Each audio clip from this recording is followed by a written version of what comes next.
কখন উনি এমপি হয়েছেন, এখন উনি কেউ কেউ লেখেন উনি নাকি মন্ত্রী হবেন।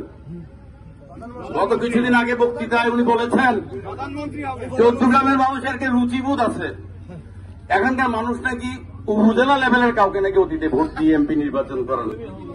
আমি বলি, মুজিবুল হক আওয়ামী লীগের এমপি ছিলেন, 96 সালে উনি যখন আওয়ামী লীগের এমপি হয় উনি তখন কি ছিলেন? উনি কি তখন জেলার নেতা ছিলেন? উনি তখন কেন্দ্রের নেতা ছিলেন? চট্টগ্রামের মানুষ যখন এমপি বানিয়েছে তখন উনি মন্ত্রী হয়েছেন।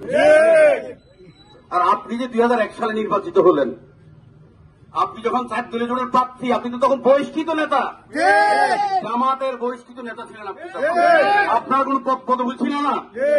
আজকে আপনি এসে বললেন আপনি আন্তর্জাতিক নেতা। আমরাও তো বলি আন্তর্জাতিক নেতা, আমরা বলি আপনি জাতীয় নেতা, আপনি আমাদের গর্ব, আমরা তো অস্বীকার করি না।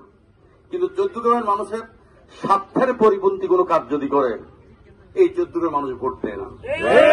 আমরা কাজী জাফর সাহেবকে ভোট দিয়েছি, উনি বাংলার শিক্ষামন্ত্রী ছিলেন, বাংলার বাণিজ্য মন্ত্রী ছিলেন, উনি উপপ্রধানমন্ত্রী ছিলেন, প্রধানমন্ত্রী ছিলেন। চট্টগ্রামের মানুষের ভোটে এমপি হওয়ার পরে তো তা ছিলেন।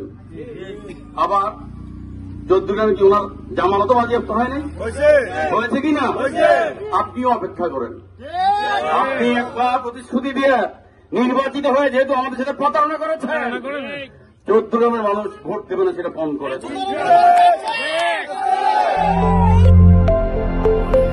যেখানে শুরু হয় সত্যের যাত্রা, খবর 14 গ্রাম, সাথেই থাকুন।